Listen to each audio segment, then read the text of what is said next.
네, 오늘 성경 말씀 보시겠습니다. 이사야서 26장 1절부터 7절까지 말씀입니다. 그날의 유다 땅에서 이 노래를 부르리라. 우리에게 견고한 성읍이 있으며 여호와께서 구원을 성벽과 외벽으로 삼으시리로다. 너희는 문들을 열고 신의를 지키는 의로운 나라가 들어오게 할지어다. 주께서 심지가 견고한 자를 평강하고 평강하도록 지키시리니 이는 그가 주를 신뢰함이니이다. 너희는 여호와를 영원히 신뢰하라. 주 여호와는 영원한 반석이심이로다. 높은 데에 거주하는 자를 낮추시며 솟은 성을 헐어 땅에 엎으시되 진토에 미치게 하셨도다. 발이 그것을 밟으리니 곧 빈궁한 자의 발과 곰핍한 자의 걸음 이르리로다. 의인의 길은 정직함이여 정직하신 주께서 의인의 첩경을 평탄하게 하시도다. 아멘. 네, 오늘 구원의 노래를 부르라. 구원의 노래를 부르라. 이런 제목으로 하나님 말씀 증거하겠습니다. 오늘 성경 말씀은 하나님께서 세상을 심판하시지만 회개하고 돌아오는 자를 구원하여 주시는 것으로 인해서 구원의 노래를 부르라는 내용입니다. 오늘 말씀은 구원받는 자들은 누구이며 어떤 은혜를 받는지 말씀하고 있습니다. 몇 가지 교훈으로 은혜를 나누고자 합니다. 첫 번째 교훈은 말씀을 지키는 자가 하나님 나라에 들어간다는 것입니다. 말씀을 지키는 자가 하나님 나라에 들어간다는 것입니다. 1절, 2절에서 교훈합니다. 1절 보시면 그날의 유다 땅에서 이 노래를 부르리라. 이사야서에서 노래를 부른다. 이것은 구원하여 주셨기 때문에 감사하여 부르는 노래입니다. 왜 노래를 부르라고 합니까? 우리에게 견고한 성읍이 있으며 여호와께서 구원을 성벽과 외벽으로 삼으시리로다. 하나님께서 주시는 구원을 견고한 성읍, 견고한 도시로 비유하고 있습니다.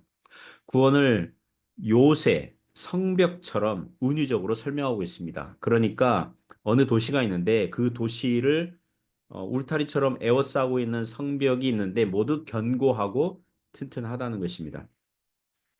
구약에서 예루살렘 성은 어떤 성입니까? 예루살렘 성은 산 위의 도시입니다. 해발 800m 위에 높은 위치에 있거든요. 그 천연 요새와 같은 도시예요.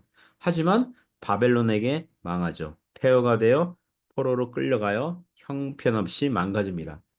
그러나 하나님께서 믿는 백성들에게 주시는 성읍은 그 도시는 견고한 성읍과 같다는 거예요. 이 세상에 있는 성읍들은 언제 어느 때 무너질지 모르는 성격을 가지고 있습니다. 최근에 그 시리아에서 내전이 13년째 벌어지고 있었고 정부군이 반군들 숫자보다 몇십 배 더 많은데 최근에 아주 짧은 시간에 반군들이 시리아 수도를 점령하고 그 현직 대통령은 러시아로 어, 도망가는 일이 있었습니다. 그 시리아 대통령 이름이 알 아사드 대통령인데요. 어, 지금 대통령이 그 이전 대통령은 아버지라고 그러더라고요. 그러니까 부자가 아버지와 아들이 그 나라를 통치한 게 50년 넘어요. 53년, 54년 그렇게 된다고 합니다. 그러니까 50년 넘는 독재 권력도 한순간에 무너지고 말았다는 거예요. 이 세상의 성읍들은 도시들은 견고하지 않아요. 견고하게 보여도 모래 위에 세워진 성과 같을 수 있다는 것입니다. 그러나 주님께서 믿는 자들에게 주시는 구원의 성격은 견고한 성읍이요, 견고한 성벽이요, 견고한 요새와 같은 것입니다. 그러면 그 견고한 성읍, 그 구원의 도시에는 누가 들어갑니까? 어떤 사람이 들어갑니까? 2절을 보면 너희는 문을 열고 신의를 지키는 의로운 나라가 들어오게 할지어다. 이 구절에서 의로운 나라는 믿는 자들을 얘기합니다. 그들은 어떤 자입니까? 신의를 지키는. 영어 성경 보니까 믿음을 지키는, 어, keep the faith, 믿음을 지키는.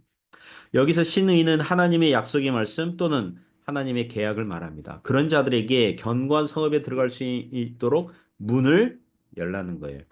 하나님 나라의 문이 개방되는 유일한 대상은 그 혜택을 받는 자들은 하나님의 말씀을 지키는 자들이라고 말씀하고 있는 겁니다. 요한복음 14장 21절 보면 나의 계명을 지키는 자라야 나를 사랑하는 자니 나를 사랑하는 자는 내 아버지께 사랑을 받을 것이요 나도 그를 사랑하여 그에게 나를 나타내리라. 이렇게 말씀합니다. 주님의 계명을 지키는 자가 주님을 사랑하는 자고 주님을 믿는 자들이 주님의 말씀을 따르는 자들인 겁니다. 신앙생활에서요. 구원의 믿음, 그리고 말씀 순종, 그리고 신자의 삶의 열매로서의 사랑. 이것은 서로 뗄래야 뗄 수 없어요. 예. 뗄래야 뗄 수 없는 겁니다. 물론 우리들이 하나님의 말씀을 지킬 수 있는 것도 하나님께서 예수 그리스도 안에서 성령님을 우리에게 보내주셔서 성령께서 말씀을 사랑하고 지킬 수 있도록 능력도 주시고 은혜도 주시기 때문에 가능하게 되는 줄 믿습니다. 그러므로 우리 모두 하나님 나라 구원의 도시에 다 들어갈 수 있기를 주님의 이름으로 축복합니다. 두 번째 교훈은 주님을 신뢰하는 자가 하나님 나라에 들어간다는 것입니다. 주님을 신뢰하는 자가 하나님 나라에 들어갑니다. 3절 4절에서 교훈합니다. 3절을 보면 주께서 심지가 견고한 자를 평강하고 평강하도록 지키시리니 이는 그가 주를 신뢰함이니이다. 3절에서 심지가 견고한 자, 여기서 심지, 이게 한자 말로 보면은 그 마음의 뜻이라는 한자어잖아요. 예, 그것도 잘 번역했지만 히브리어에서는요. 예체르라고 해서 생각이란 뜻입니다.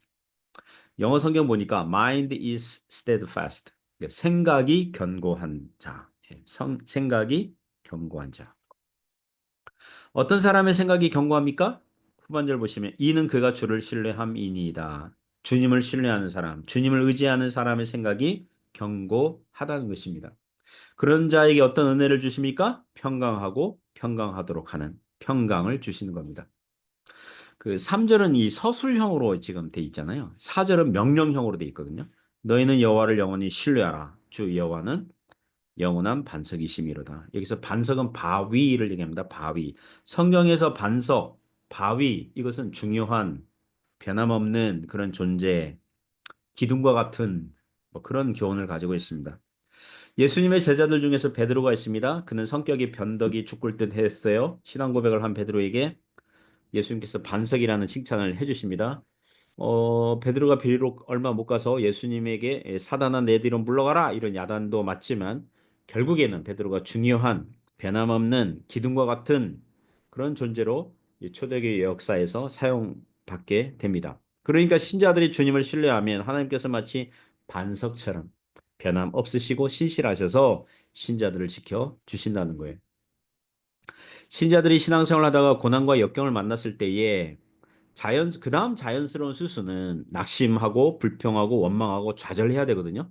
그런데 이상하게 평안하다면, 마음의 평안이 임한다면 그것은 믿음으로 선택하고 결정하고 판단을 하는 거죠. 그것은 주님을 신뢰하기 때문에 신자의 마음의 뜻이, 생각이, 그 영혼이 주님 손에 의해서 붙잡혀 있다는 증거입니다.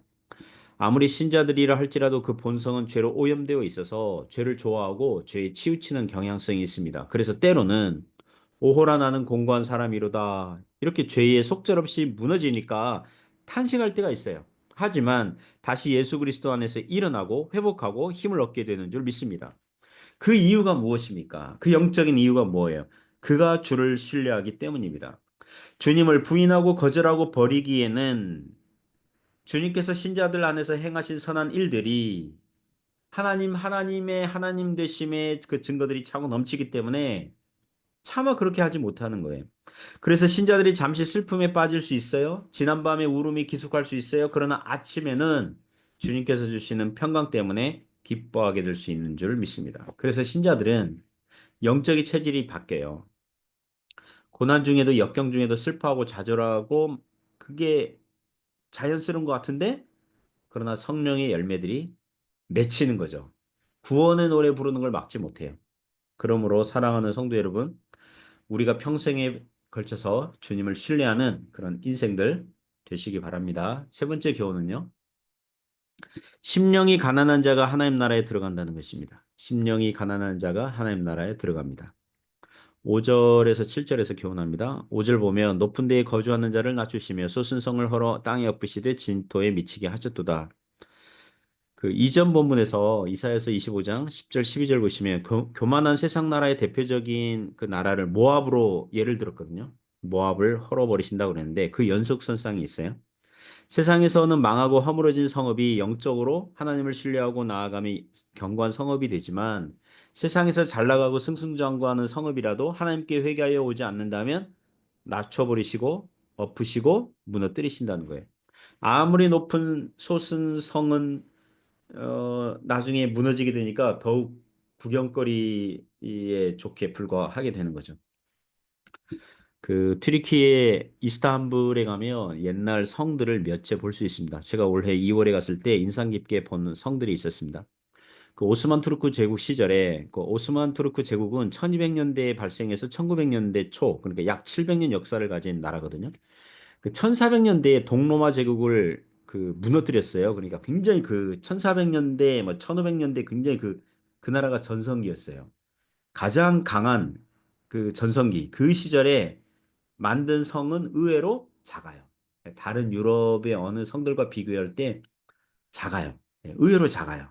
그러나 나라가 망하기 직전에 1800년대 후반, 1900년대 초반 나라가 망하기 전에 만들어진 성은 크고 화려해요. 지금도 일부는 호텔로 개조해서 사용하는데 엄청 크고 화려하더라고요. 그 우리를 가이드해 주신 그 선교사님이 말하기를 역사적 아이러니라는 거죠. 가장 강한 왕이 만든 성은 좀 작은데 가장 약한 왕이 만든 성은 큰데 실속이 없다는 거예요. 그래서 빈수레가 요란하다. 뭐 이런 얘기 했어요. 여러분, 그게 세상의 특징입니다. 허세와 자랑과 외식만 있고 실속은 없으면서 과신은 하고 싶고 뽐내고 싶고 그러면서 자존심 세우고 싶은 것이 세상의 특징입니다. 그 지난주 토요일에 르네상스 호텔 3층에서 그 한인 상공의 밤 했을 때 그 다녀왔거든요. 먼저는 하나님의 일반 은총 영역 안에서 우리 한국 그 기업인들이 정말 수고하고 고생하셨다는 생각이 들었습니다. 가족을 위해서 불철주야 지금 수고하고 있잖아요. 우리 테이블에 앉아 있는 그 형제님들 중에 한 분은 중국 내에서 가족과 떨어져 지내는 바람에 뭐 2주에 한 번씩 비행기 타고 집에 와야 했다. 이렇게 그 아내와 자식을 보기 위해서. 그래서 1년에 비행기를 한 출장까지 뭐 하면 한 50번 이상 탄다는 거예요. 굉장히 고생하고 있더라고요. 하지만 제 직업병이 발동했죠. 제가 뭡니까? 목사잖아요. 하나님의 자녀잖아요. 거기 모여 있는 사람들 중에 많은 사람들이 예수님 안 믿잖아요. 그래서 좀 뭐라 할까요? 국률의 눈, 또 전도의 눈으로 이제 보게 되는 거죠. 지금 어떻게 보면 지금 먹고 마시고 노래 부르고 할 때가 아니거든요. 웃고 떠들 때가 아니라고요. 주님께 와야 되는데. 지금 안전한 곳에 거주하고 있는 게 아닙니다. 인생의 높은 데에 거주하고 소순성에 살면서 안전 가옥에 있는 것처럼 여기면 안 된다는 것입니다. 사람은 자신의 인생이 견고한 것처럼 여기면 하나님께 돌아오지 않아요.